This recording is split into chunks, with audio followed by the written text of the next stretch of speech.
Oh, you were there. That's right. Yeah. And I'll have to check that out. Hello, ladies and gentlemen. It's a Saturday, and you have to be willing to have a shirt and shoes to watch this stream. But we can't really enforce that. So welcome to the Saturday stream. This is totally impromptu. If some people out there are going, I had no idea, neither did we till a few minutes ago. I contacted Michael, and Michael said, yeah, he'd love to stream. Gratu's here. Gratu may sound a little strange to you. He's been fighting 17 flus at once from various kindergartners, first and second graders probably. Who knows where he's getting all this stuff from. But hopefully you're all having a great Saturday. My Alabama will play later tonight, so I got some free time. And thought we'd show a little bit of Superboy just for fun. So here he is with the mafia, the mob, gambling on Superboy's life. And Superboy's been replaced by an evil person.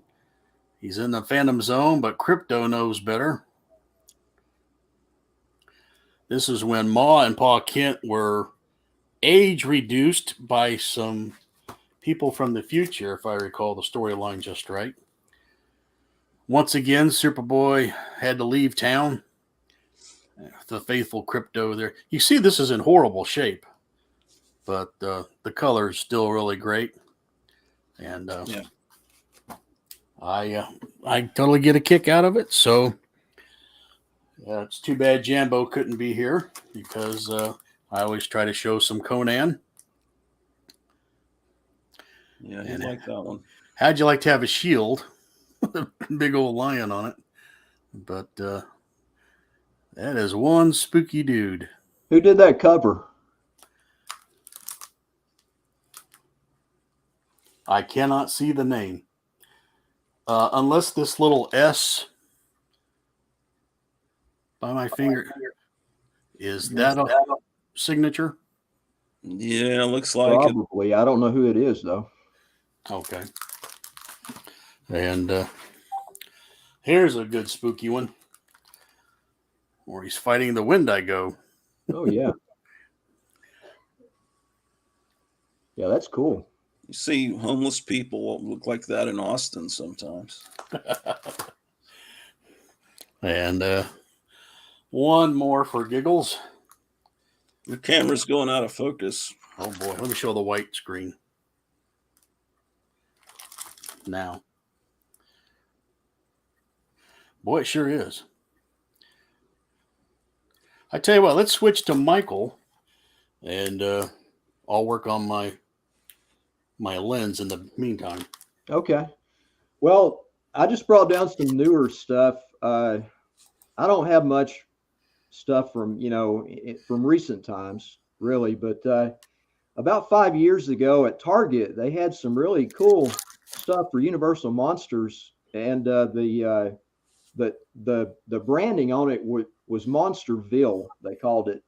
So I bought some of the animatronic pieces, a couple of the other things, and I'm sure most of you guys are familiar with this, and most of you probably have it, but here's the mummy bust.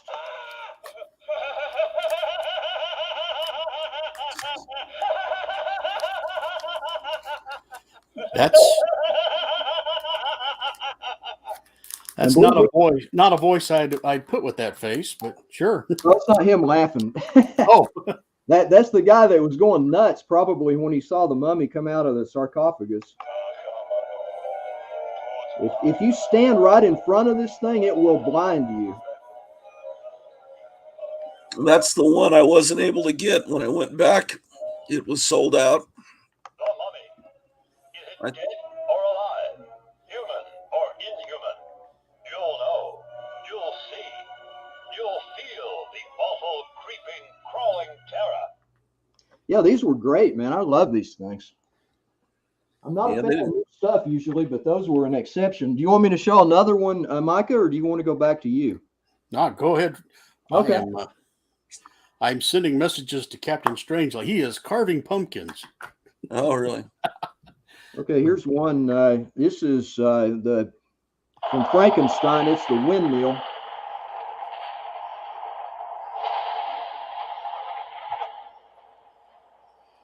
So is the speaker on the bottom of the base? Yeah. Okay. Are you hearing it okay? Oh, yeah. Yeah. Cool.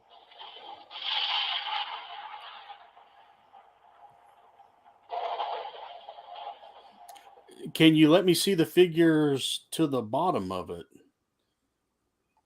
Just No, a base. I mean, just on the barely inside of the globe. Yeah. If I can And get, I can't ever oh, orient. here he is. There he is. Yeah. StreamYard. Okay. You want me to play it again or? Yeah, whatever. Sure. Okay. Now I can see it much better. Yeah. Yeah. Yeah, I'm terrible at getting this oriented, man. Hello, Christopher. And we got Michael Taylor joining us.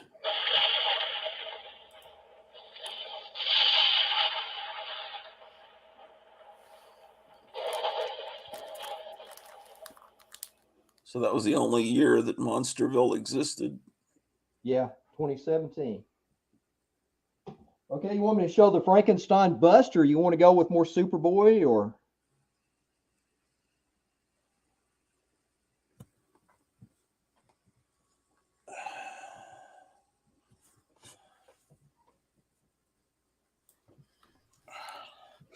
I'm glad you were able to figure out what I said with the microphone muted. I said, well, go to me real quick while my microphone and the camera are doing good. But, Yeah, that's great right there. That's a great cover, man.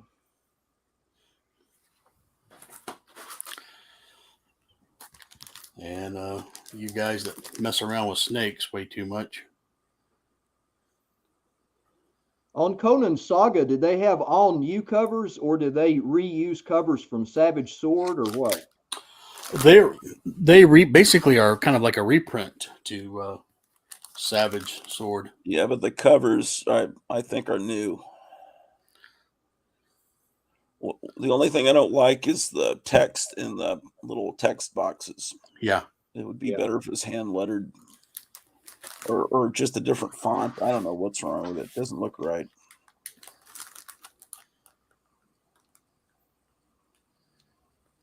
Yeah, and all it does is take away from the art. I wouldn't even have that box there. Yeah, it's bad enough having that UPC code there. Yeah. Yeah. See all this red space here? They could have that box. They could have that text box there if they wanted to. But I will show funny. These young collectors today, they always want to go for the newsstand versions, like it's some big deal, you know.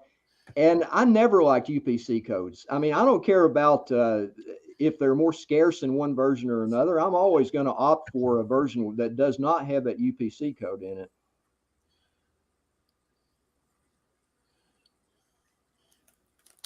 All right, Michael, right back to you. Okay. Yeah, we'll go with now this is the best piece of the bunch. This is the Frankenstein bust. It's got like a knife switch here. Yeah. You don't really need it because it just pushes down on the button, but it's kind of cool that it's on there. Don't you forget, I gave you life. I gave you life. I think it plays 3 different things, so I'll go through the sequence. It's alive. It's alive. It's alive.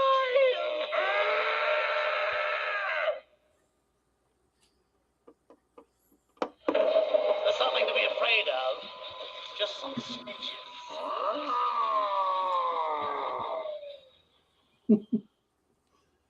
And that's the box. I didn't save the boxes. I've got that one too. I've got it in the guest bedroom. Yeah, I think they re-released that at some other stores later under a different brand name. Oh. And if you go to those Universal Studios theme parks, do they have Universal Monsters merchandise? I think they have a couple of new pieces for the Mold-O-Matic. I think one of them is a Frankenstein monster. I'm not sure about the other merchandise. I know they got rid of that Monster Cafe at Universal in Florida. Oh, did they? Yeah, they moved the thing that goes around on top. They moved it on top of some fast food joint that next to where that building used to be. Oh, Yeah, I haven't been down there. I just saw a video about it. That's one of the main reasons I would have gone, but I don't even care now. yeah. Hell yeah. It's hard to muster up caring about just about anything anymore. Sadly, you got a point there. You know, they're saying they're putting together a test reel for the Silver Surfer. It's like, yeah, who cares? It's gonna wear a dress. You know. Yeah, I saw the clickbait videos on YouTube about that. Yeah, Rumor, that's true. you know. We're going to be joined by Meyer Greenblatt pretty soon. Oh, good. And so He's into play sets. I may show that little slideshow again on here for Meyer. you can. You Yeah, know, and then people can see it Wednesday, so don't worry Yeah. about it. We do Okay. double exposure all the time. So all right. I could go show you the Fort Apache if I came on under a alternate identity and went down to the basement. You want me to do that? that's great. In the meantime, I'll just ramble. I'm getting some of these ready for my show in November. So I tell you, I see all these framed, and I'm thinking, why do I want to sell these? I just want to keep them. Well, you can make more. Oh, I know, but I don't. Did I ever? You write down what you send to people. Did I ever get the Tony the Tiger one? Because I don't know. I that's usually what I put. the trigger came out better than I thought it would. So see, I get real close in there. There's Lois and Superman. Yeah, that's strangely twisted if you pay attention. Yes, yes. To it. You I stuck thought- that one in, man. I thought Gratu would probably frown on this one because you know we're little Dot fans, but I thought she was the perfect face with the dark hair, being Lois's daughter. Oh no, it's fine. And I contemplated taking the word trigger and putting an ed on there and making it triggered, but in the end, I thought I'll just leave it alone. So Yeah. because viewing that would kind of trigger somebody. So and I'll have my Yogi Bear in the background. I just kind of worried about, you know, who all will be there and will they take great offense to that. So, but I'm in Missouri, so I should be okay.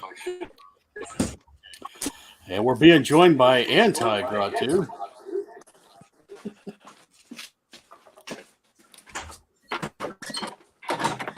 And of course, Spider-Woman, Sherlock Holmes. So anyway, going down with 41 framed photos and a bunch unframed. And You should sell a few of those prints. Those are good, man. This convention asks, you know, that each vendor puts forth a prize for them to, I guess, raffle off or give away as a door prize. So, yeah, somebody's going to get one of those scot-free. So, I think that failed on him as he walked away. Okay.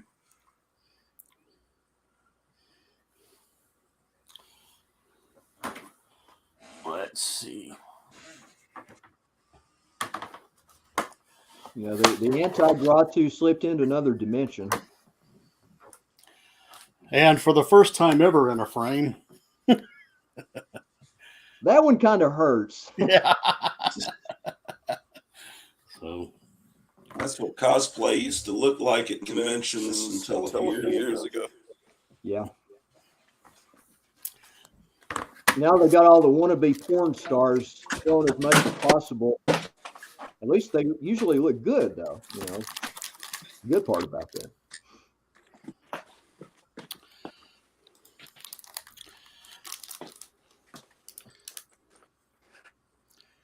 there's some Conan goodness. Yeah. interesting villain.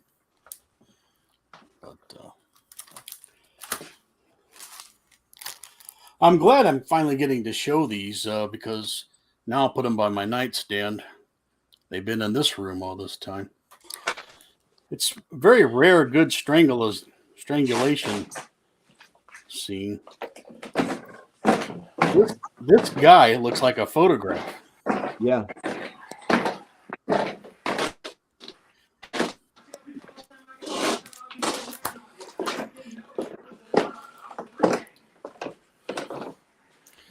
I'll let everybody see what that noise is coming from. I think that's a stair. Oh, he lost you again. That's the staircase. When I stayed a couple of nights there with my wife, you go up the stairs by his elevator, and that was where his guest bedroom was. I think he keeps trying to go back down.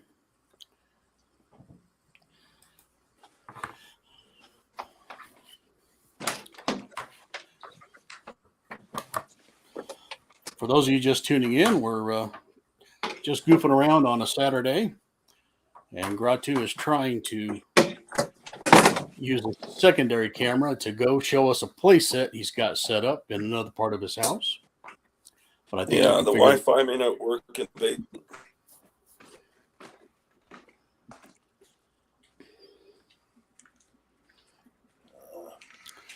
That may be as far as you've gotten. Yeah. Possibly, yeah. I was going to do a show at some point in the next few days where I was going to show down here. I made some progress, but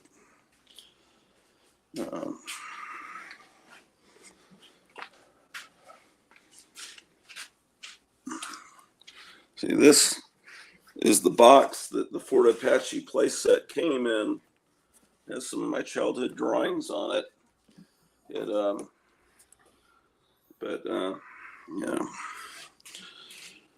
So I set it up for the first time probably since the late 70s, more than likely. I haven't put all the figures there. There you go. Go real slow. It's like a strobe effect. So okay. we're getting like every 10th frame. So okay, good. Yeah. Yeah, that's the gate. And there's a guy in there. And now we're starting to see the supply. There's a guy on the roof. I'm doing a play-by-play because in case you can't figure out what you're showing us, there's the flag.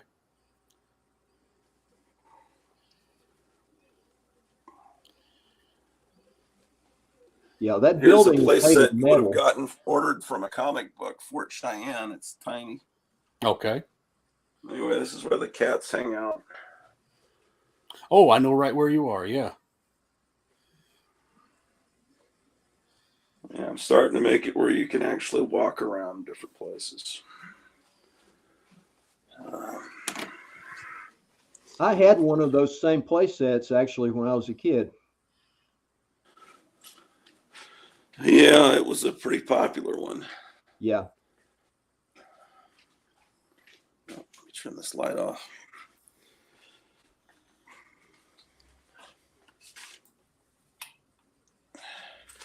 Yeah, I was watching the speakers before the Trump rally in Texas. That's what I've been doing. But are you watching Right Side Broadcasting? Is that the company? Right. And that starts at 7. We're joined by the great Meyer Greenblatt. Oh, Meyer. Oh, there he is. Gratu, if you're showing some of these paintings, I'll put you back on full screen. Oh, well, I can show a few things, but this isn't the best way to do it. But okay. But let's see. You're full screen now. All right.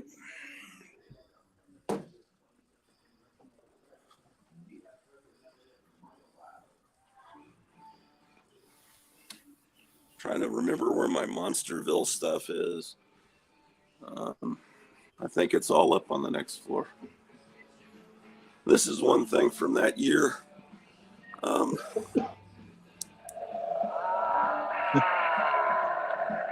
Yeah.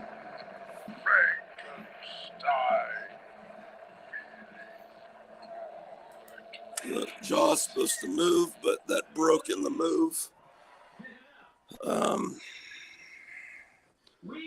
Got everything ready for Christmas. Let me go up to the next level, and then I can stop my turn in the show and tell. You're being asked from Michael Taylor. Gratu, is this from your childhood? Which one? I'm assuming he was talking about the fort you showed. He'll correct me if I'm wrong, but the Fort Apache. Yeah, I was probably about 5 when I got that. I remember it was probably ordered from Sears when we lived in Germany. But I think it came out in '67. I could be wrong. So I moved some of these things upstairs.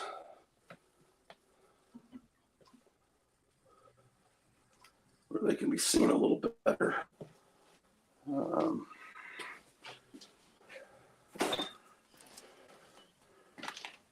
But yeah.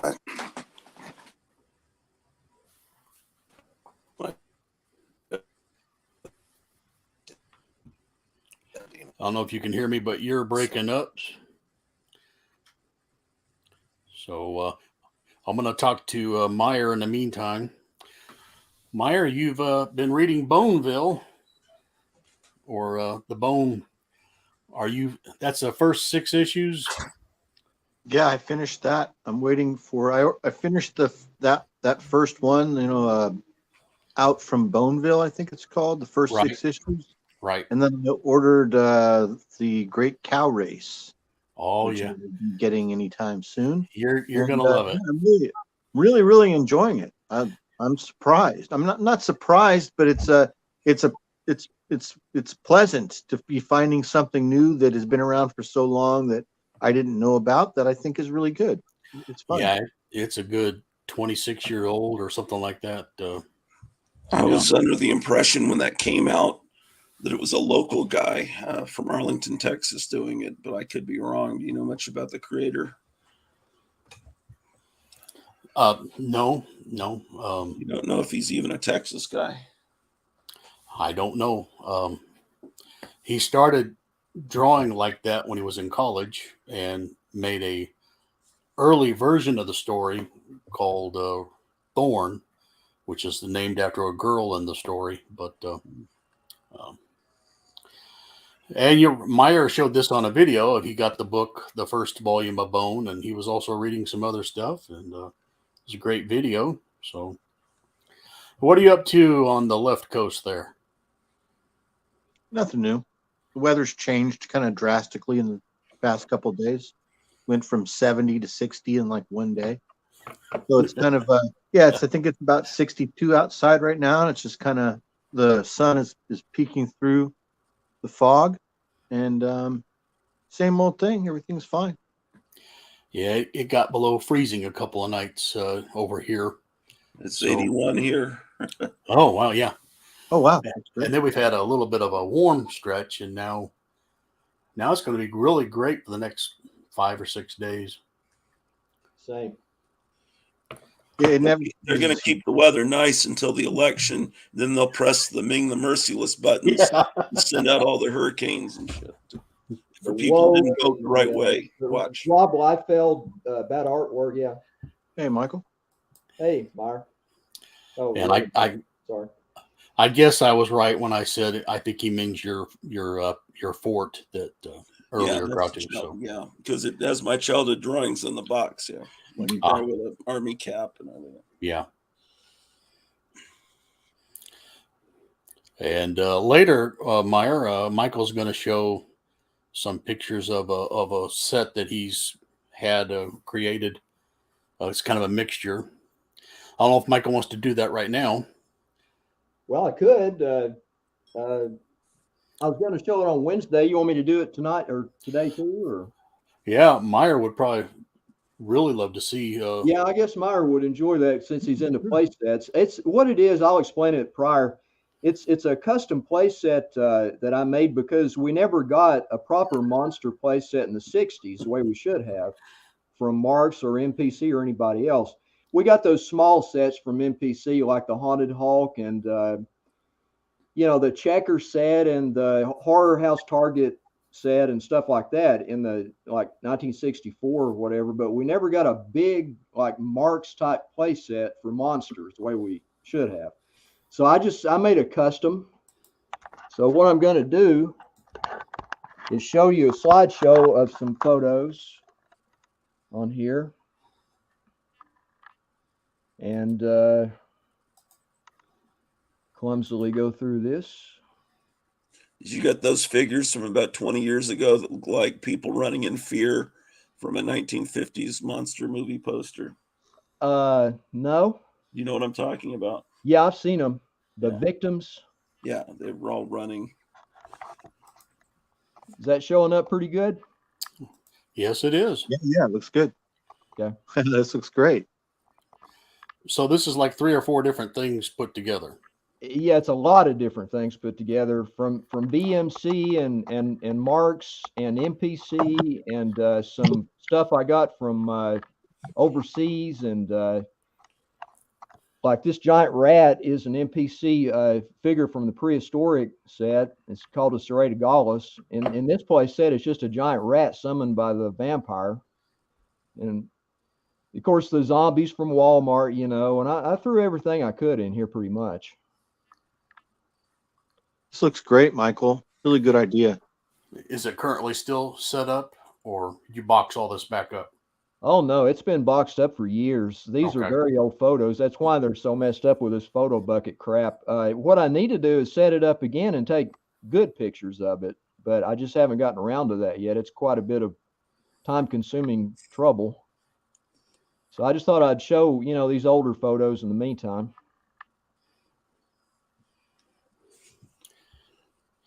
Yeah, every now and then you'll see a dinosaur. And I think a long time ago, over a year ago, I showed Meyer. I had a bunch of those figures with some soldiers, some Indians, cowboys, you name it.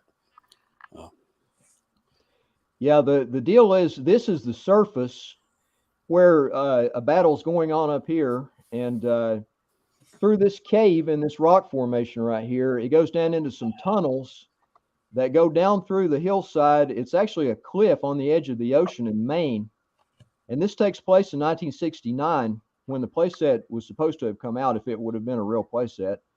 And anyway, it ends down there in a seaside grotto that's big enough for a small ship to go inside in this big cave. And there's a mist that perpetually covers it due to a magic spell that the witch has on the thing. And so there's like this whole big story, this big background behind it, which I'll explain, when I do the presentation on Wednesday.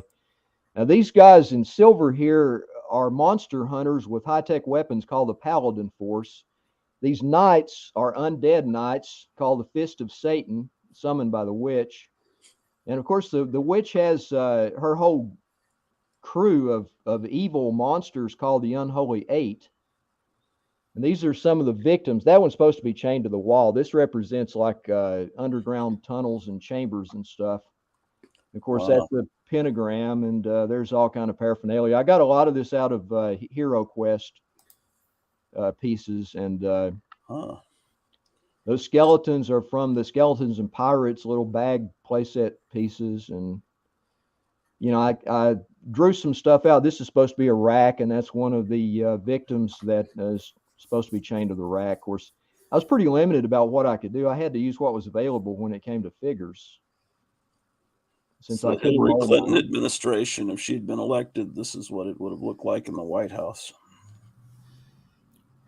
Bohemian Grove playset. There's some, Darn. Oh, I should make one with the giant owl out Yeah. of tongue depressors or something. There's your plesiosaurus there. Yes, That's yes. kind of Mine was purple. Yeah.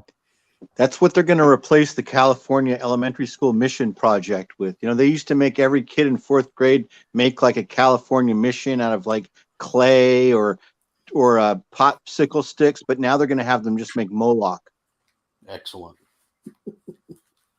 Because the missions was, it was, racist and not inclusive enough. So all the kids are going to make like popsicle stick owls, effigy. Yeah. Instead of Magic Marksy, I went with Black Magic Marksy. Dude, this looks amazing, Michael. That would probably be politically incorrect these days, since everyone has a chip on their shoulder Hey, about race Paulo, and what's up, gender. man? Well, Michael, you're being viewed over in Europe because Paulo's watching. Okay.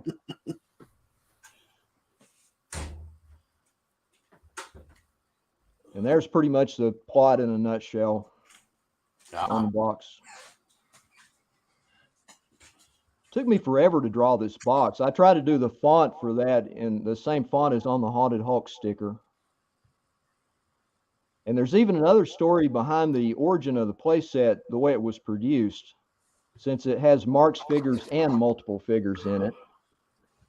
So anyway, that's that. Well, that is very cool. Years from now, somebody would go through your stuff and think that's some sort of store-bought kit. Yeah, they might. So they don't realize they'd have a one-of-a-kind on their hands. Even though it's a bit shoddy in parts, But Well, that's how kids used to play. Yeah. You'd always have the dinosaurs fighting the soldiers and stuff. yeah, it's all inspired by the way we used to play and the things we wanted back as kids, Really cool. And the Mego figures could be like Nephilim to these little guys. Yeah. Well, Paulo, I don't know if you can show this sketch sometime. That'd be great.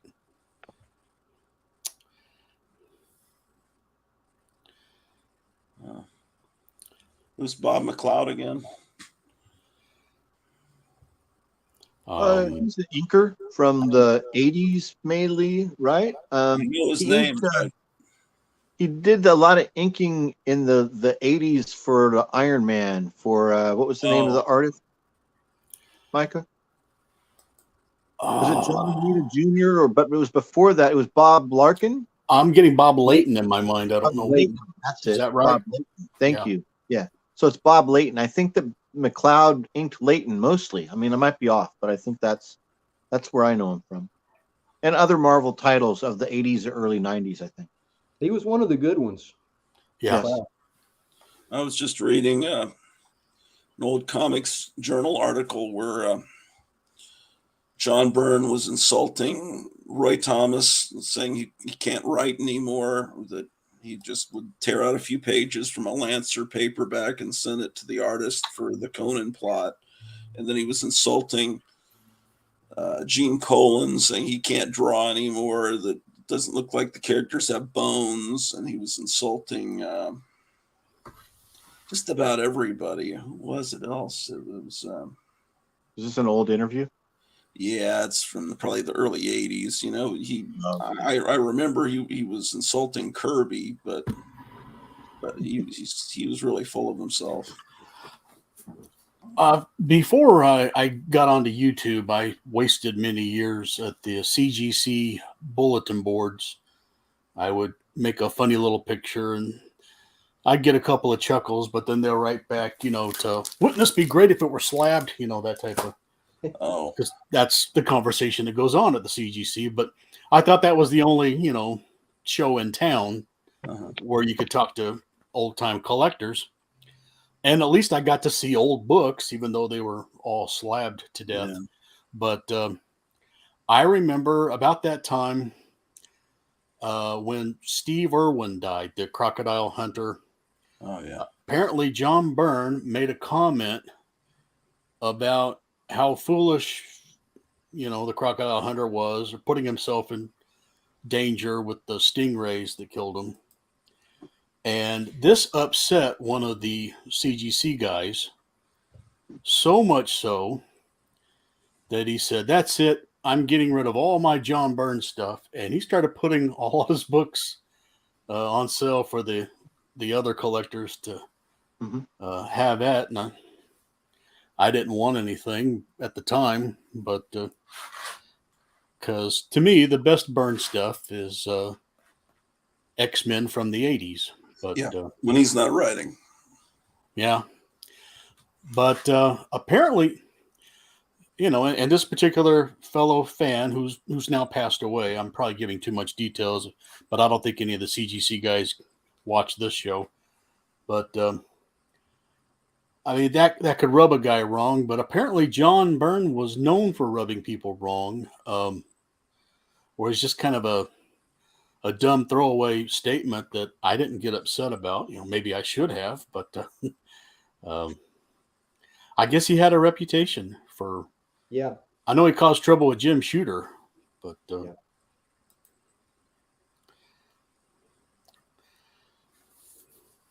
Have you guys seen the trailer for that new Wednesday? I guess it's going to be a TV show. Wednesday from the Addams Family. It Yeah, I think it comes out in November. Yeah, I don't have any hope for it. Did you watch the trailer? Well, I saw the trailer, yeah, and I saw Wednesday putting piranha in a swimming pool so it would bite off the private parts of. I mean, right. That's not my Addams Family. I mean, I'll be right back. I'm not into them being killers. I see that. Well, I'm going to give it a watch, give it a try. It looked okay to me. Sure I'll have to because my wife will want to watch it. But right. My Addams Family was from 64 to 66. The one that everyone loves from the 90s or 90s, I guess. I only thought Christina Ricci was that was the highlight of that, but I didn't think they got the joke. Right. And they missed, having Thing running around the house instead of just a hand, you don't know where it's coming from. Now you got to show it. And having Lurch play a harpsichord, a dainty instrument that women would have played in the 1700s is one thing. But when you have this big hulking butler playing a ominous organ like they did in that 90s, that's what you would think he would do. That's why the harpsichord was humorous, but they have him, of course, just playing an evil sounding organ. They don't know what they're doing. I hate almost everything, but the original Addams Family I loved. And but I don't, there's a lot of controversy. Facebook idiots, they're upset that this new Gomez is ugly and doesn't look like Raul Julia. And then people are saying, you ever see the original cartoons that are 70 years old? That's what he looked like. The Charles Addams. He looks like they say, but that doesn't matter because no one's ever seen those. Everyone knows the Addams Family from Raul Julia. And it's like, I mean, I wouldn't have had a problem with that. But one problem is it's Tim Burton doing some of the episodes, who used to have talent for a while. Everyone died. Almost everybody's just, unless they died, they've just disappointed me. I mean, Dave Stevens never disappointed me because he's, Buddy Holly never disappointed me because they didn't have a chance to. And I don't think they would have gotten bad, but John Byrne, if he had just left comics right after the X-Men, what a legacy that would be. I know everyone loves the Fantastic Four and the art was good, but everyone had little pencil necks. Johnny Storm had this little fairy haircut. And then he just got too big a head and started insulting everybody. I think the inks by Terry Austin went a long way to make John Byrne's work great. Yeah, maybe he fixed the neck problem on people. I don't know. I'm just getting more and more pissed off every day about the world and everything. We were all on a live stream the other week talking about The Exorcist, and I remember, I really liked that. I really loved that movie, and then I got thinking about it as I was falling asleep, and I was thinking, I kind of wish that movie was never made.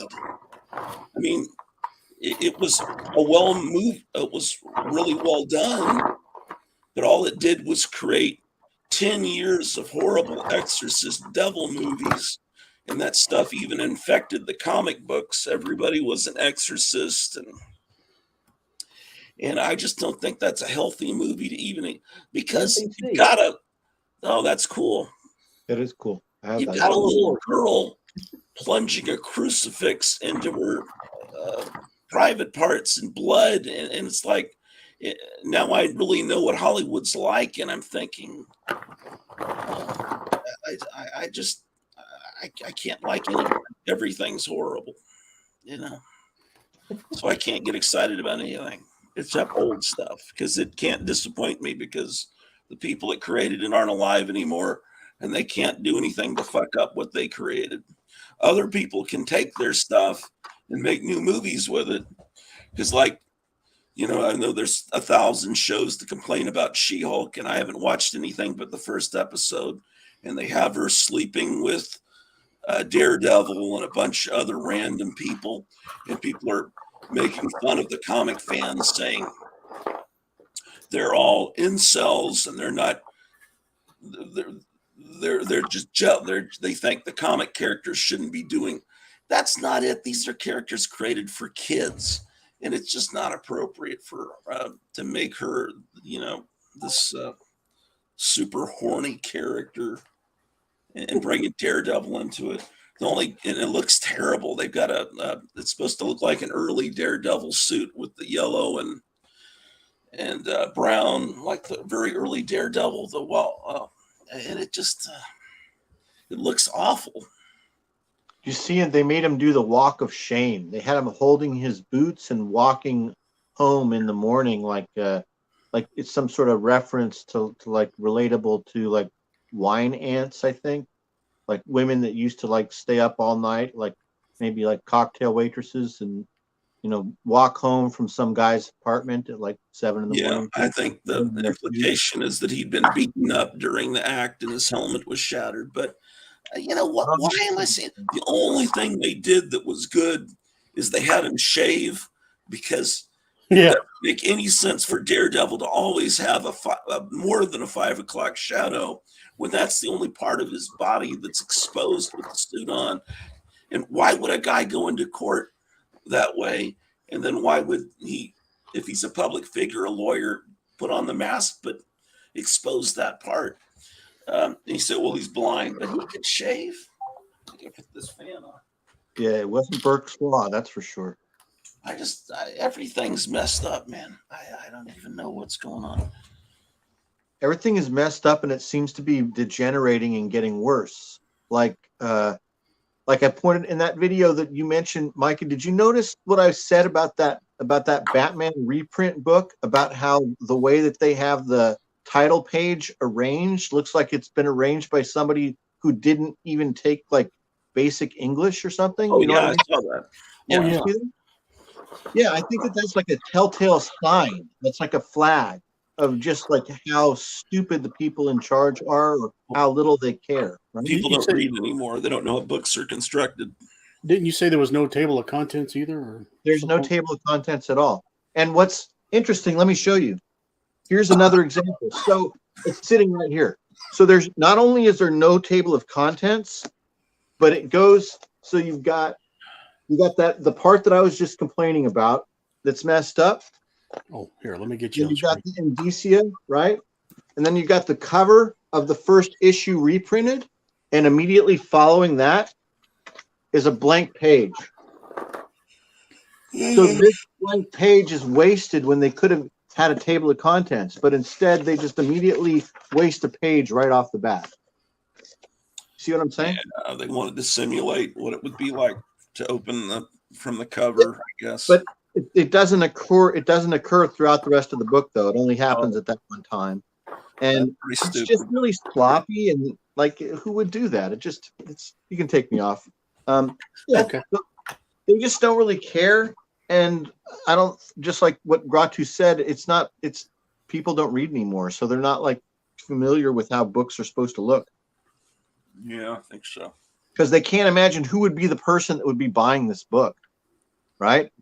Except for some stupid old person, like who's already kind of like irrelevant. I have that little red cowboy that looks like he's about to draw. Does he have a hole in his stomach from the mold process? Well, there's not a physical hole. Oh, okay. I thought he was like right in this room. I'm trying to look around. He was right out there. Mine has a hole there, which kind of looks like a bullet hole, like he's been shot while he's about to draw. I wonder who made that cowboy. It looks like a Timmy figure. That's what I was just going to say, Michael. I was going to say, I think it's Timmy. You have a wide variety of stuff sitting here on your laptop. Stuff like what we were saying, Timmy and Marks and MPC, maybe. I have the Davy Crockett guy running, and I have there was another one I had there. Yeah, those are Marks from the Ford Apache and And Meyer sent me one. I think it was it's Daniel Boone or somebody. Oh yeah, I think I did send you a Daniel Boone. I send you it's not a original. I think it's a reproduction from the original mold. It's made from an original mold, but it's not the original. Cool. You got a lot of good stuff in there, Micah. You got all the stuff that we love. This is, I thought I'll just make little diagrams of what's in there. You know what? I'm going to try and hold on. I'll be back in a second. I'm going to go and you've reminded me, I'm going to go and get my Flintstones play set.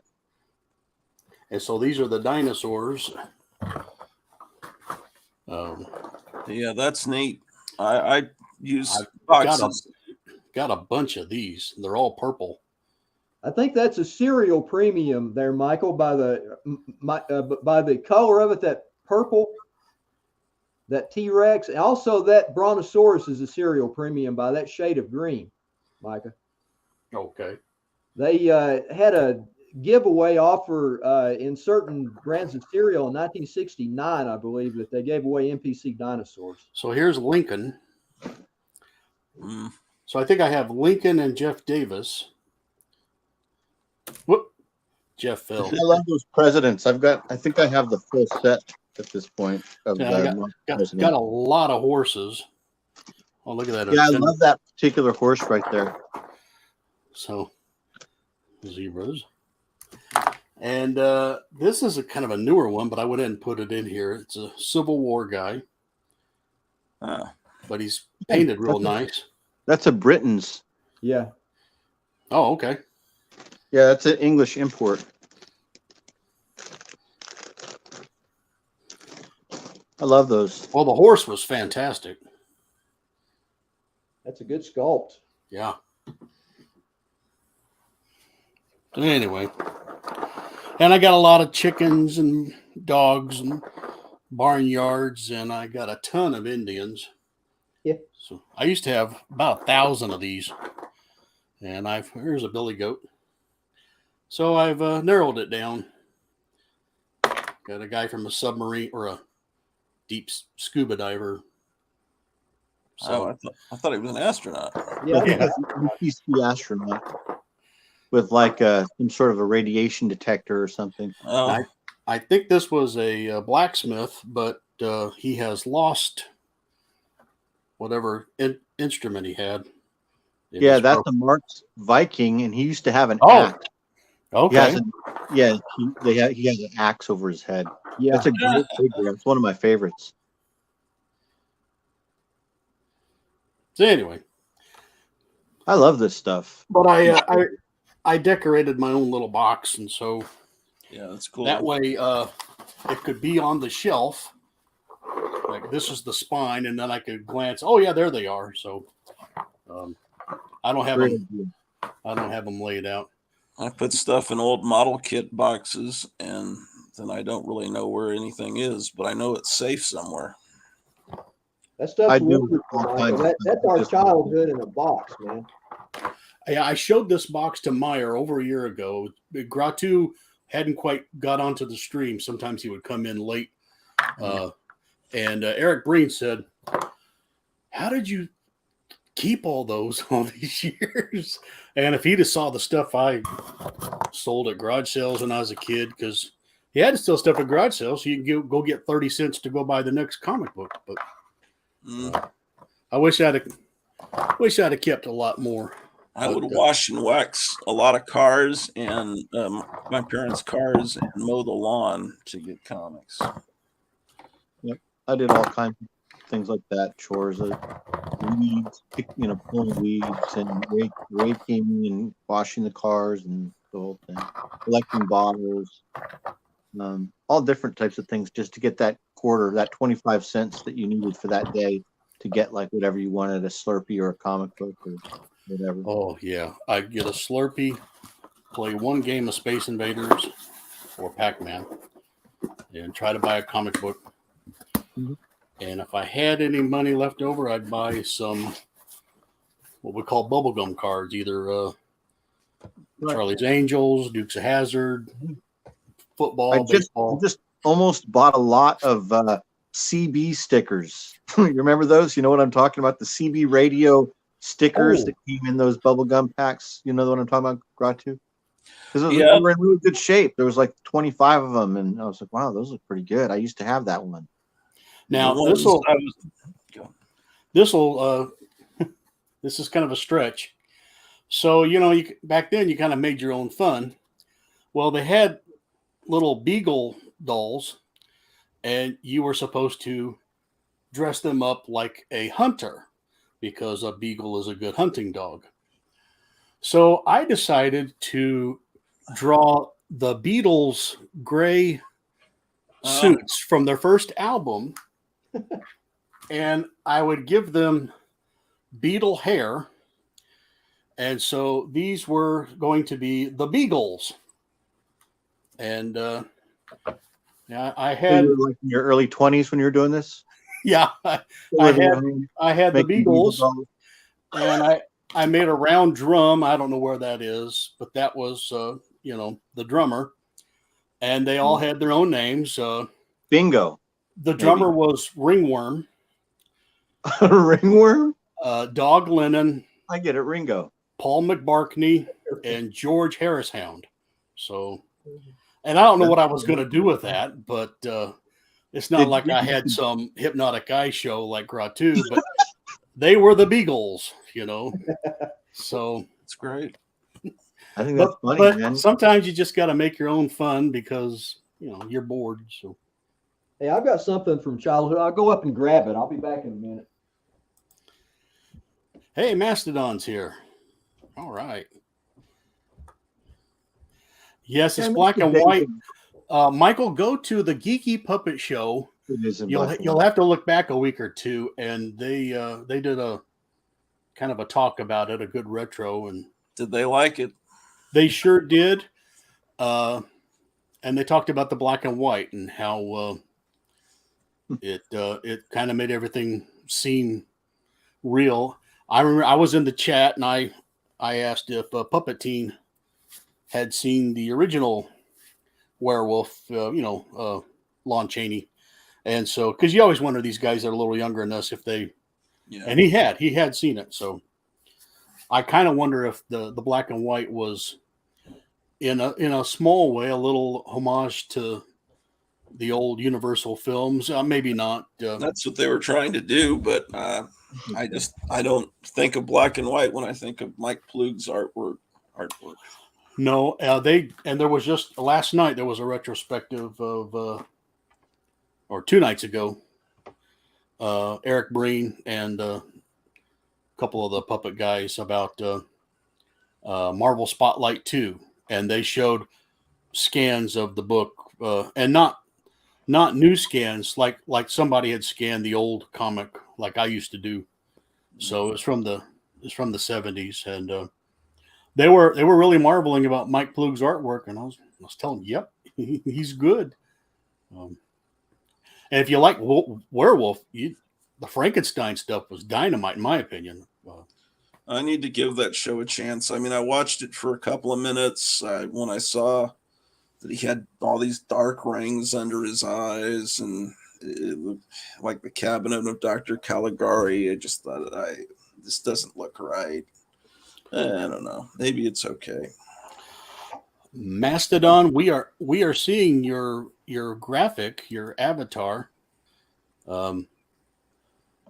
I don't know, maybe on Mastodon's end, he's not seeing this picture, but you guys can see his little picture, right? The elephant and all that. Yes, I see it. All right. Yeah.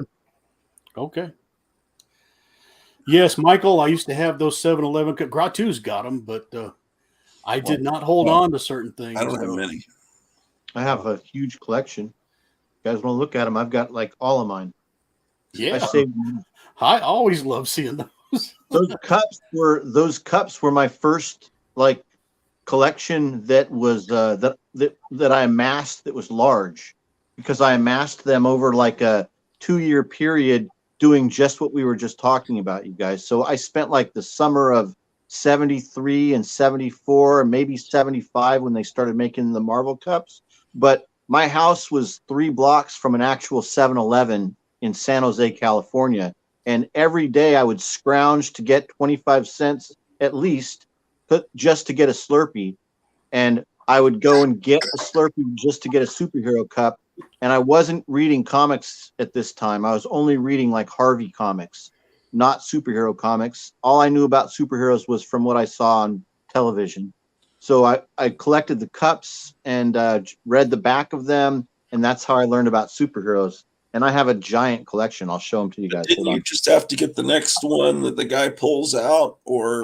It was completely by chance, Gratu. There was a guy behind the counter that you gave a quarter to who he could care less about anything. You weren't going to get any sympathy by asking for any particular cup or anything. It was 1973. They didn't give an S, right? So yeah. You gave him the quarter and you got what you got. You said, I'll take a cherry Coke swirl, and he just pulls whatever cup comes out of the thing and gives it to you. And miraculously, I got very few doubles. Anytime I would get doubles, I would trade them to my friends and neighbors to try and fill in the ones I was missing.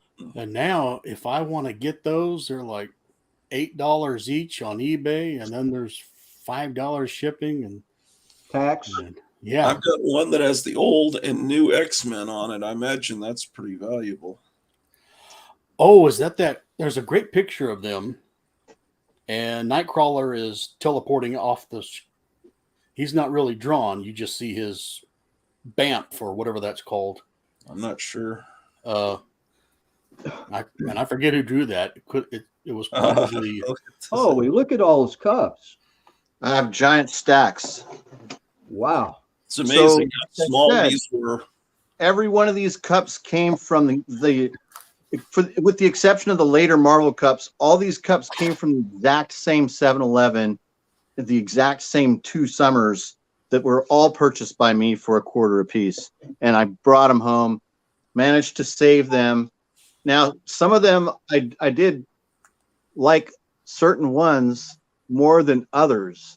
And later on, when I was about maybe 10 or 12, when I started decorating my room, I started doing this thing where I would take a thumbtack and I would stick it through the inside of the cup. So the cup would be stuck to the wall like that by my desk, sure, with pins in it and stuff in it. Oh, and yeah. So I did damage to the cups. So well, this is Green Lantern. But we didn't know better back then. That's what's called repurposing or something. Yeah.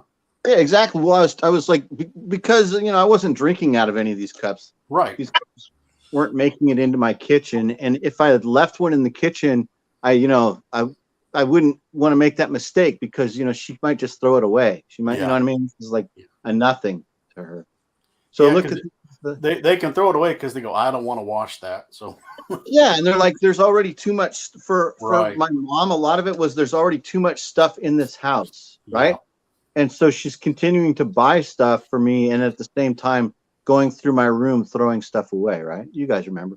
Oh, that's like 72 or something. That's a great image. Yeah, these are all from 1972 and 1973. You called it. Wow, cool. Yeah, it was a great outfit. She So had the- some pretty weird outfits later. So the DC Cups happened before the Marvel, huh? Yeah, they did. They did. The DC Cups, I believe, went from 72 to 74, and then Marvel went from 75 to maybe 78. Wow, what you're showing there looks a little more. No, I'm going to get the wrong name. Hal Foster It's ish. Joe Kubert art, though. It's Joe Kubert. That's Kubert. Wow. Yeah, it is. Okay, I believe you. It's not showing up very well. I didn't think it would be. Here's Flash Cup. Is it all superheroes you have, or do you have any of the monster cups too? These are all superheroes. I don't have any of the monster cups. Okay.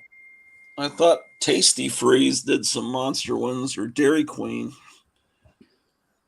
Yeah, oh yeah, Dairy Queen was famous for having Dennis the Menace. Oh yeah, all over the place. Yeah, I have that one. It's like maybe a Dick Sprang Joker or something. I'm not sure. Yeah, could be. So everything I was learning about these characters, like especially not the ones that weren't popular. Like I already knew about the Riddler, all the Batman stuff I knew about from the Batman TV show. It was just so popular when I was little, and so much of Batman mythos was learned from television. But like of all the cups that I had, this Saturn Girl cup is the only one that is in this condition because this is the only cup that I actually used with any regularity because I loved this cup so much. She used to be on pink, right? I don't remember her sleeveless though. She just looked so hot. For some reason, when I was 8, I really liked this cup. Can't imagine what it was. That is great. Look at this Dick Grayson cup. Isn't that cool? Oh wow, that's old. Or sure drawn to look old. There you go away. Thank you guys for watching. Thanks for marveling at my 7-Eleven cup collection. This is right up my. Oh, that's great. You want to keep looking? I've got a lot more. We can just keep going. Yeah, I can't get enough. Have all of them, I think. Now, I never, when this was all happening, I was like 8, 9 years old, maybe even 7. So I wasn't aware of any checklist or anything. I wasn't like trying to get every single one. And like I said, I was just relying on what the guy behind the counter would give me. Most of the money came from collecting bottles. I was the only kid in my neighborhood who did with regularity did this a couple streets, and they would leave the bottles out on the porch for me sometimes. I would take the bottles to the exact same 7-Eleven where I would buy the Slurpees and get the cups from, and also where I would buy my comic books, which at the time were mostly Harvey's. Yeah, so what Michael Taylor is saying here on the screen, I agree, but today they'd put that safe space character and the how would they do it? All that woke stuff on that. They wouldn't do these cool Aqualad and people still go to 7-Eleven the same way that they used to, though. I don't think they do. I don't think kids go to candy stores anymore like we used to. Kids aren't like free roaming like we used to. No, maybe they are. But today it would be Ms. Marvel and all this other stuff. Right, it would be all the stuff that they're trying to market nowadays. They wouldn't be showing all this cool stuff. No. Well, what did he ask? Green Arrow. You showed a Speedy. I think I showed a Speedy and a Green Lantern, and I think I'll have a Green Arrow coming up. I think. Well, there's Clark giving away the big secret right there. Look, even. Oh, Ma Kent. Excellent. Yeah, I wonder if any fist fights occurred over the Ma Kent cup. I don't know, but this Jonathan Kent one, maybe. This one's pretty dope. He looks 5 years younger than her. I used to like cherry and Coke flavor. That was really about it. Oh, here's the Green Arrow, you guys. Here you go. There we go. It looks like it's the Neil Adam version, it looks like. Is it? No, it's not Neil Adam. I don't know who that is. Yeah, and I think the cartoon Super Friends came out 1973, so these were just before that. These were just before that. And it looks like they're using art taken directly out of the comic books for these, I believe. Right. Wow. And most people call him Mr. Freeze, but it's Captain Cold.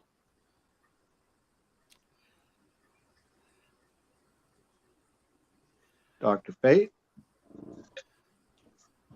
Everybody's saying, all these people online are saying that it's an imitation of Doctor Strange, this Dr. Fate character. Yeah. Yeah. In This this is one of my new favorites. Black This is Adam the movie. Lois Lane Streetwalker Cup. Oh boy.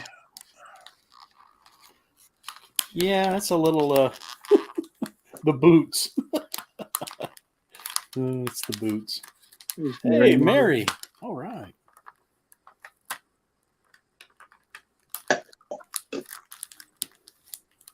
This was one of my favorites when I was a kid. I thought this was a really cool cup. I didn't know Yeah. anything about the character other than what it said on the back, and it said that he was a boxer. That So I is thought great. that was really cool. I have that one. Here's more Joe Kubert art. Oh, cool. But I didn't get any of these when they came out. I got them later because my mother wouldn't let me buy this. She didn't like me drinking soft drinks. Oh, so not only did it have an older Robin, but this is more of a 60s Robin. Right, it is. Yeah, it looks like Carmine Infantino, maybe almost. Sure, sure, could I be. just like the font. Look at that 1973 font style. Isn't that cool? Yeah. Here's a character that I cared nothing about. I remember getting this cup and going, "Who is this guy?" Yeah. Carmen. Boy, that was drawn so good. Just didn't interest me. It looks cool though. One of the convenience stores had wacky package imitation cups. Oh, I don't Lightning remember. Lad. This was another one of my favorite cups. I just thought it was so cool. I just liked the Legion of Superheroes and Superboy were really cool to me. That costume there looks like he could be on Alpha Flight. It's a great costume design. Yeah. Here's another one of my favorites too. Same time period. Oh, same cool. Chameleon Boy. That is great. Yeah. Was there a Brainiac 5 coming up? There's no Oh. Brainiac 5. Oh, okay. If Well, there is, I don't have it. I don't have that's a Brainiac. cool Bruce Wayne.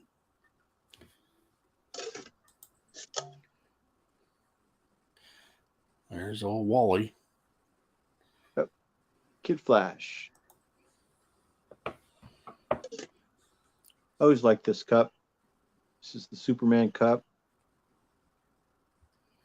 Yeah. Classic image. And then I think these are all, I think that's it for the DC. These are all coming up as Marvel now. So then a couple years after that, they switched to Marvel. And so they did the same thing. And it was the same situation where you weren't, it was not serve yourself. You were relying on what the person at 7-Eleven grabbed out of the cups and gave to you. And you couldn't say, no, I already have that cup. Ah. Even Doctor Strange's girlfriend got a cup. Wow.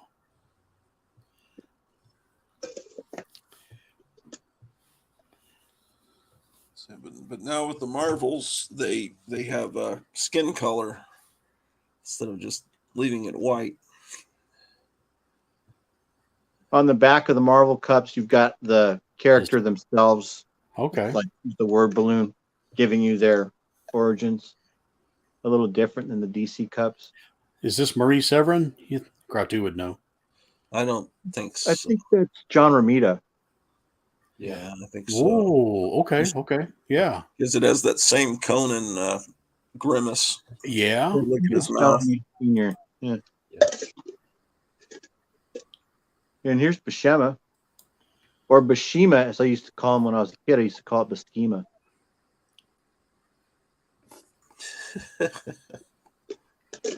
They should have had Odin sleeping, but anyway. They had more Nope. than one Spider-Man cup, of course. So they used, Spider-Man had a few. He had like 3 or 4 or 5 very iconic poses in the 70s that you would see on all kinds of things, right, Gratu? Like pajamas, Yeah. bouncy balls, yo-yos. You'd see the same image. But if you're going to get a duplicate, who knows no better to get Spider-Man. That's great. Oh, I never minded really with Yeah. the Spider-Man ones. And duplicate Spider-Mans and duplicate Hulks were not a problem for me. Exactly. Those are my Yeah. favorites. Oh, here's the only monster one that I have, Michael. It's a Gene Colan Dracula. Yeah, nice.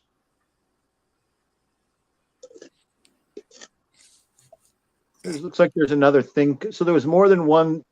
So there's different Thing cups, there's different Hulk cups, and different Spider-Man cups. Those are the only ones I've found that.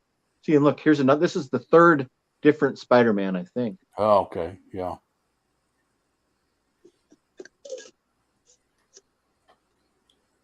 One of my favorite characters at this time when I was a kid. I can tell because I had him stuck up on my wall. There's a hole in the back. When I first started reading the Avengers, it's when I first, I didn't know anything about the Vision before that. And he just was a character that stood out to me as being extra cool. That pose looks like it's from number 57, Avengers. Yeah, you're right. That's the pose from that cover, right? Yeah, From the iconic like origin appearance, kind of. probably John Buscema. Are there? I would say Buscema. It is. That's John Buscema. It is. Yep. Is that like a cloud? Those aren't the Avengers at his feet. No, it's just Kirby Crackle. Okay. Here's another. This is Marie Severin, I think, or Herb Trimp. But this is Marie Severin. Ratu, what do you think? This is pretty. It doesn't look. It could be. The foot looks a little comical. It could be. I think it might be Herb Trimp. It could be. I don't know. So there's that one, and then Sweet Christmas. Wow. Very good. Excellent. That's the last one. Oh, those are great. Wouldn't Rudy Ray Moore made a great Power Man? Great Luke Cage. Man, that's good stuff. So that was my first like collection that I kept with me from an early age. Like before I was like 10 years old, I was like, I had a place for these in my closet, like inside the closet along the wall of it, so they couldn't get damaged. No one would see them and mess with them. And so, it was just like the first thing that I started hoarding. And then that was great that they survived while you were gone in the army and all that. Yeah, they did. Excellent. All right. I got something I could show real quick. Sure, Michael. This Like is that. from, I think Creepy number 55 was, I want to say 1973 annual. The last proper annual for Creepy, I believe, was the 1972 with the Vern Langdon zombie mask on the cover. And after that, the annuals were just in the regular numbering. And that was when the editorship was under a guy named Bill Dubay. And he must have pushed for a lot of extra stuff. They had the color stories on the inside in a lot of cases, and a lot of those were drawn by Richard Corbin. And for a while there, they had games that they gave away on the inside covers of the magazine. As well as in Creepy number 55, they went all out and they gave you a free poster in the middle of the book, and it was double-sided. On the one side, it was the cover of Creepy number 46, and on the other side, it was the cover of Eerie number 40. I've got that double-sided poster upstairs in a poster frame. But anyway, here's the game from that issue. Here's the board for it. It's called the Creepy Crawly Castle game. If I can get this lined up. And what I did was I stapled this inside of the front cover, which is the game board, to some thin board, like cardboard. And anyway, that's the game board for it. And it uses the illustrations out of the magazines. Like there's a lot of Frazetta and San Julian and some others on there. It's really great, man. And this was put together by Bill Dubay. And here is the little rule card for it. This quick thing. It tells you the rules for it and what it is. It's like a race around the board. Here's the figures. These are little paper figures that I stapled to cardboard. There's the victim. The monsters are after the victim.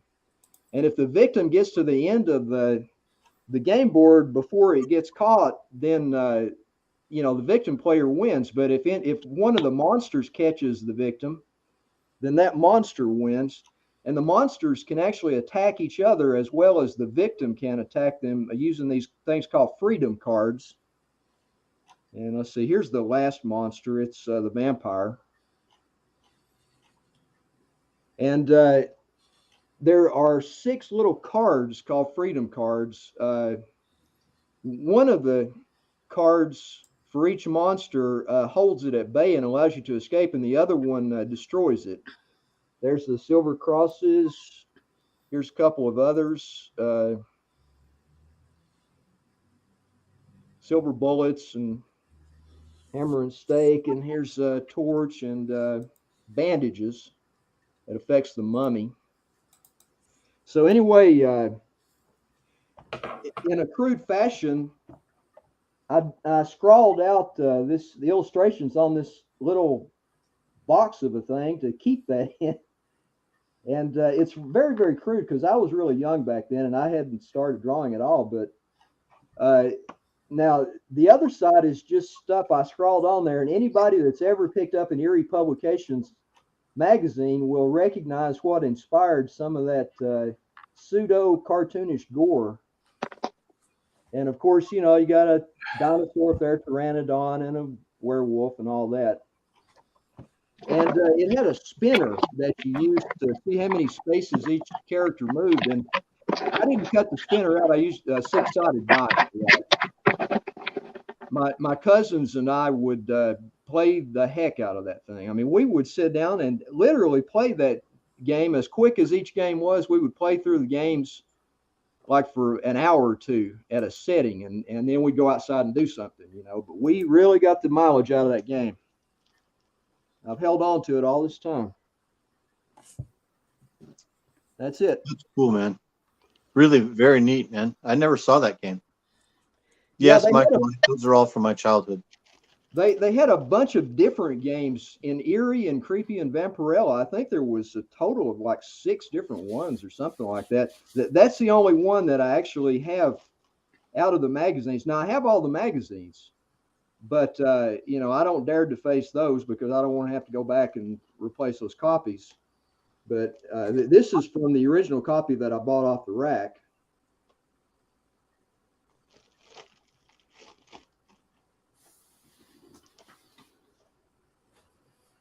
Creepy Crawly Castle game. You really got your money's worth when you bought something back then, man. Now you feel like you've been stolen from every time you go spend any money on anything.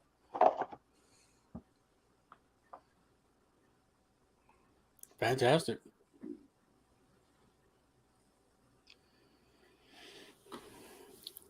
I don't really have much. Go ahead, Meyer. 7-Eleven never did this again. Like what they would do after this is they would make cups related to major motion pictures. Like they did the Dino De Laurentiis King Kong. They did like the Batman 1989. They did Star Wars. They did right, Ratu. That's kind of basically how they did it. They never really kind of revisited this thing where they put out like 50 different cups at the same time. Yeah. Well, I think Burger King and other places started to get in on some of this stuff. In '92, I don't know what drive-through I went through, but I had all of the basketball, the Dream Team. We sent our pros to represent us in the Olympics for the first time. So you had Jordan, Barkley, Karl Malone, all these guys, and I had the whole set. Of course, now I don't, but I forget who put those out, but I think it could have been McDonald's for all I know. But it just ensured I went to fast food more and more. So I really wanted those cups, and then I thought, what do I want these for? Right. They weren't as cool as Marvel, but you know what I'm talking about. Yeah. Yeah, I still have some other stuff from the Dream Team. I really enjoyed. I was liking sports at that time. I was still in the Army. It was really popular. Yeah. I was following the NBA, and I liked the Olympic and the Dream Team. And some restaurants, I guess like a Burger King, you'd get a glass, a Garfield glass, or they made Right. one Bugs Bunny, or all these characters, but they were breakable glass. So, but yeah, there's something about that going to that gas station or a 7-Eleven, I call it a gas station, and getting those. That was just right out of the childhood. Looks like Michael's got a few cups here. Oh, Yeah, I cool. got some Slurpee cups, I think, for it. Yeah, from 7-Eleven. I don't have many. I don't have a huge collection of them like Meyer, but there's the Mummy. Ooh, cool. I haven't seen that one. What has he got? Is he breaking up All in the Family there? Yeah. Yeah, it's like Archie Bunker almost. Looks like that dude's getting ready to yell Edith. Yeah. Look at the write up on the back. Wow. Yeah, you guys.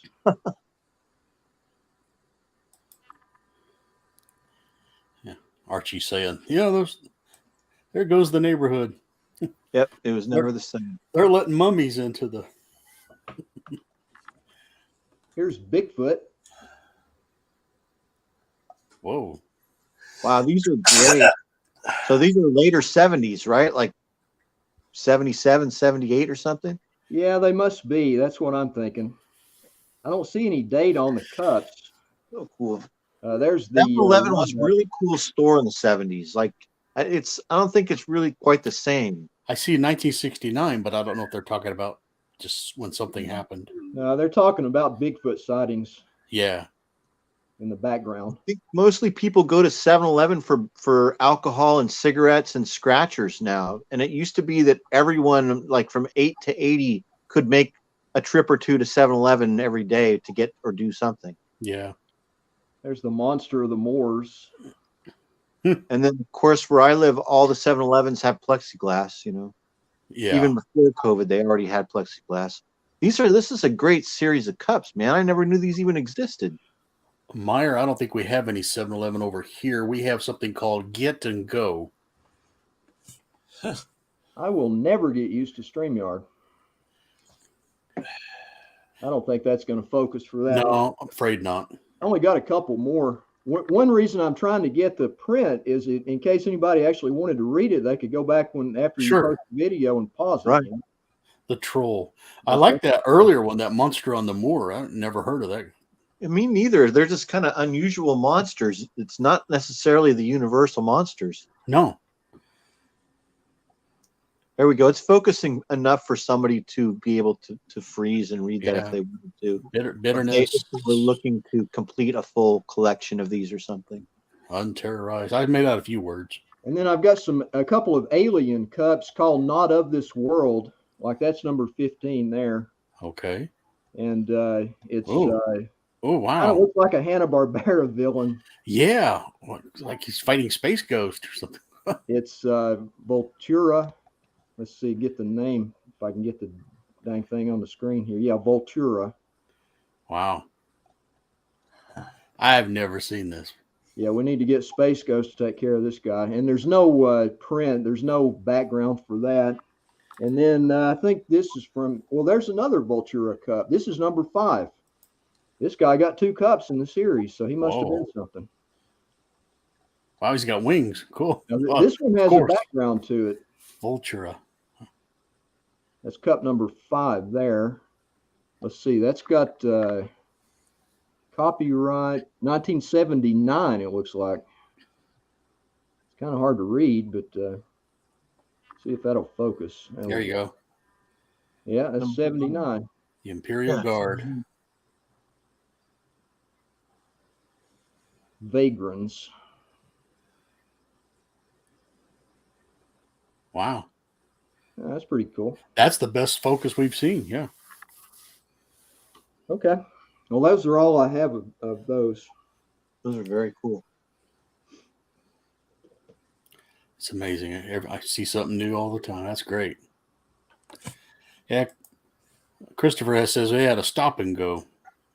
Yeah, we had a get and go. It had an image of a guy making a run for it. Like he he got whatever he was coming for, and he's gone. So, We had to stop and go, and I think we had a Quick Mart too. which is kind of a neat slogan as a gas station, encourages kids to not hang around. Yeah, Don't keep moving stand on. outside the store smoking or be on your skateboard. Just get and go. I think it's what a lot of salesmen, vendors would appreciate. Spend your money, now leave. But I used to like that stuff called. Remember what was called Dip and Stick? You know what I'm talking about? It was like basically it was Kool-Aid, just the powder, and then you had like a stick of candy, and you would lick it and dip it in this Kool-Aid powder, and then lick the candy off of the stick. You guys know what I'm talking about? Dip and Stick. I used to get that at 7-Eleven a lot. No, we had push-ups, and of course, when I was real young, we got the little plastic ring that you had a piece of candy on it. um, yeah, Jolly Ranchers, all that kind of stuff. Candy cigarettes too. I used to like to get the candy cigarettes. Yeah, The ones, both the chalk ones and then the bubblegum ones as well. But the chalk ones were the ones that were the cheapest ones, right? They were like 3 cents or something for a pack. and I'd like get on your bike and pretend like you're smoking a candy cigarette and peel out on your finger. I bought many a Big League Chew, chewing gum, right? Fake tobacco. Yeah, same thing as well. Yeah. How about those little? Hey, see, there look, one remembers Dip and Stick. There used to be this gum that looked like little pieces of gold nuggets. I think he's go away. I think it's in California. So see, that's why he knows Dip and Stick. It was called Gold Nuggets, and it came in a little sack. I remember that. Remember that? And there was a drawstring on it, and the gum was like little, like bright yellow colored gold nuggets. Yeah, they had like some kind of a candy coating, didn't it? Yeah, they did. That had food coloring and made it look gold. Those were pretty good, actually.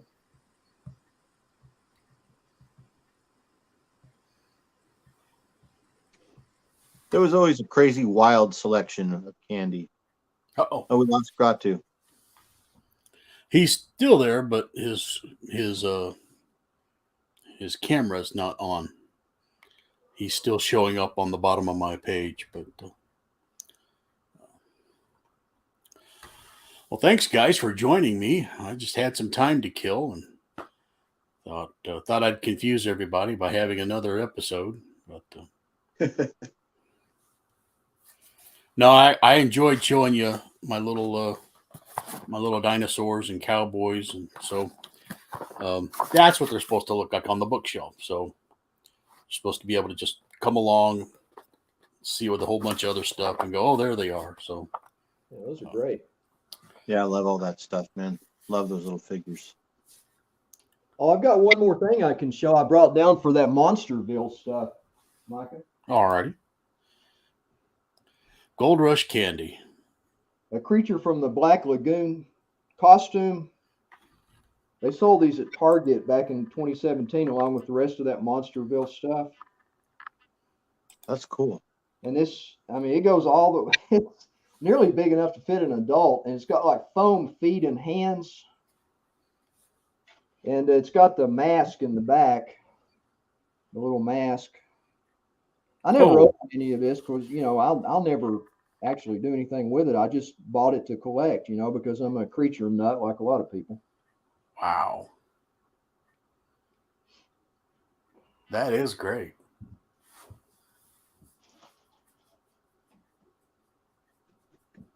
And we lost Gratu.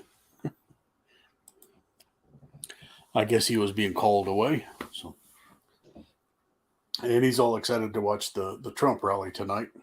Oh yeah, then I saw that was coming up. Well, thanks for having me, Micah. For sure, it was fun showing everybody all these 7-Eleven cups. Yeah, that was good. I haven't shown them all in a while. Never thought about it. And Michael is hoping to show up Wednesday night and re-show the put together. What do you call it? A put together village you just showed on your screen. The playset, yeah, it's a slideshow of photos of the playset all set up.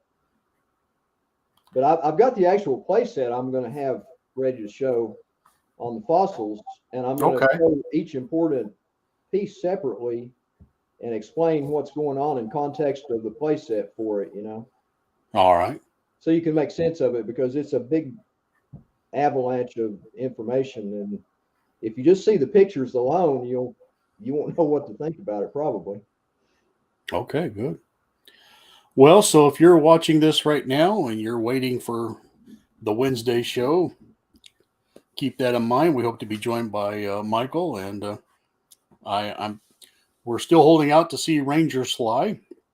He's a little under the weather, and I think Strange Life will join us. Dr. Silver Age will join us again. It's been a couple of weeks, so we'll be jam packed as usual. So until then, I guess I'm done over here. If you guys have any words of wisdom, we will sign off without any Gilcane alarms going off. Jambo set it off last time. We got through the whole show without mentioning Hey, cocaine, man. well, go away. Do you have a camera? Contact me later, and I'll see you. Yeah, we'll have Paulo. We didn't have Paulo last time, but if you need to contact me, I can be reached at this email address. That's 404. I'm also on Instagram, Graphic Man Comics. So if I could find an image, oh yeah, here it is. This is what that would look like. Our Graphic Man Comics on Instagram. So take your pick and contact me, and maybe you too can appear with the great 4-color fossils. You'll be world famous, and maybe 300 or 400 people will see you. So Over time. hey, Gold Key, I sent you an email. I think, yeah, maybe next time we'll have to do this on another Saturday. So. And Gold Key just released a video, kind of going over ISIS that he had done the last time when he had a channel not too long ago. I like his videos. Yeah. And I was looking for an image of Gold Key. Gold Key, since you're watching, this is what you looked like when you were on over a year ago. So that might be the only image we have of Gold Key back from his original encounters or his channel, whatever. I'm fumbling over my words, but it was about a year ago. He made his one and only appearance on he's been on Grau2 show before. So yeah, I think I've seen him Grau2 a couple of different times. So until then, until Wednesday, y'all have a great time and happy drawing, y'all. Thanks, guys.